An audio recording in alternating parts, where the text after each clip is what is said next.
আজি মই এটি সাধু লৈ আহিছোঁ। সাধুটোৰ নাম হৈছে টিপচী চৰাই আৰু কাউৰীৰ কাহিনী। সাধুটো এনেধৰণৰ।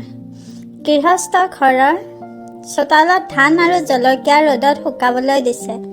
টিপচীয়ে তাকে দেখি কাউৰীক ক'লে, বন্ধু, তুমি আগতে জলকীয়া খাই শেষ কৰা নে মই ধান খাই আগতে শেষ কৰোঁ, চাওঁ আহা।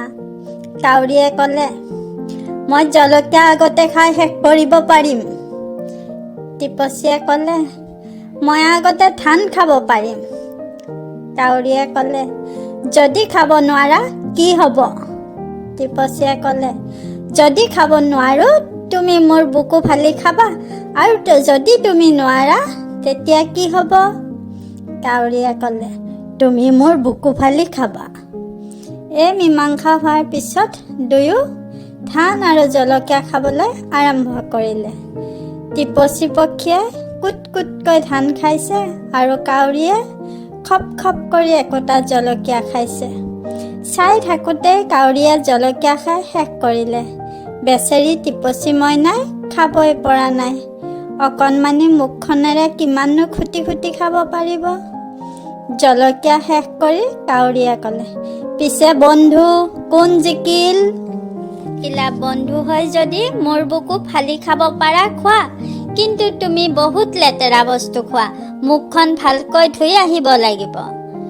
ঠিক আছে, তেনেহ'লে মই মুখখন ধুই আহোঁ। এই বুলি কাউৰী গঙাৰ পানীত মুখ ধুবলৈ গ'ল। তেতিয়া গঙাই কাউৰীক ক'লে, তোৰ মুখখন বৰ লেতেৰা, লেতেৰা বস্তুবোৰহে খাৱ, সেইকাৰণে মুখ জুবুৰিয়াই মুখ ধুব নোৱাৰ, পানী তুলি নিহে ঠোঁট ধুব পাৰিবি। তেনেহ'লে মই এটা ঘটি আনিবলৈ যাওঁ। এই বুলি কাউৰী ঘটি বিচাৰি কুমাৰৰ ওচৰলৈ গ'ল। কুমাৰক ক'লে, কুমাৰ দে ঘট, তোলো পানী, ধুওঁ ঠোঁট, তেতিয়াহে খাম টিপচীৰ গোট। কুমাৰে তেতিয়া ক'লে, মোৰ ওচৰততো ঘট নাই, তই মাটি আনি দে, মই ঘট সাজি দিম। তেতিয়া কাউৰী গ'ল মহৰ ওচৰলৈ। মহৰ শিঙেৰে মাটি খান্দিব। মহক ক'লে, মহ দে তোৰ শিং, খান্দিম মাটি, গঢ়িম ঘট, তোলো পানী, ধুওঁ ঠোঁট, তেতিয়াহে খাম টিপচীৰ গোট। কাউৰীৰ কথা শুনি মহে এনেকৈ এটা ধমক লগালে। কাউৰী গৈ কুকুৰৰ ওচৰ পালেগৈ।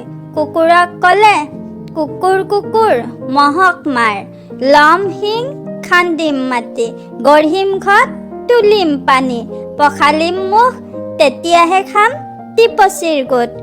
কুকুৰে কাউৰীক ক'লে, আগতে গাখীৰ আনি দে, খাই গাত বল বেছি বান্ধি ল'লেহে মহক মাৰিব পাৰিম।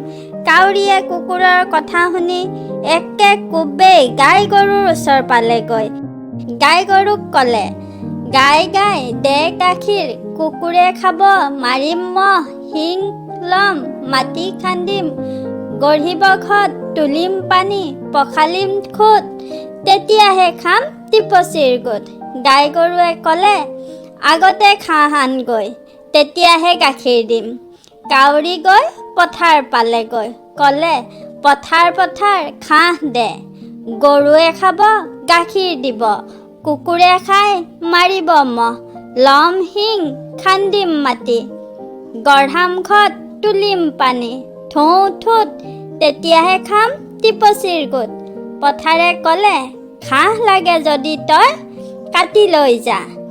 কাউৰী গৈ কমাৰৰ ওচৰত পালেগৈ। কমাৰক ক'লে, কমাৰ দে তোৰ কাঁচি, কাটোগৈ ঘাঁহ, গৰুৱে খাব, গাখীৰ দিব, মহ মাৰিব, ল'ম শিং, খান্দিম মাটি, গঢ়ামগৈ ঘট, তুলিম পানী, পখালিম ঠোঁট, তেহে গিলিম টিপচীৰ গোট। কমাৰে ক'লে, মোৰ জুই নাই অ, তই জুই আনি দে, মই কাঁচি গঢ়ি দিম।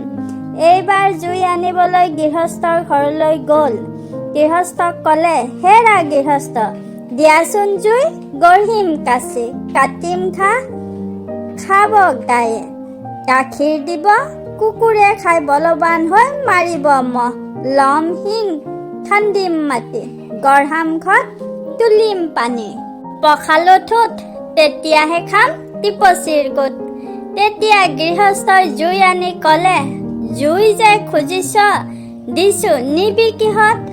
বুৰ্বক কাউৰীয়ে পাখি দুখন মেলি দি ক'লে, মোৰ পাখিৰ ওপৰতে ঢালি দিয়ক।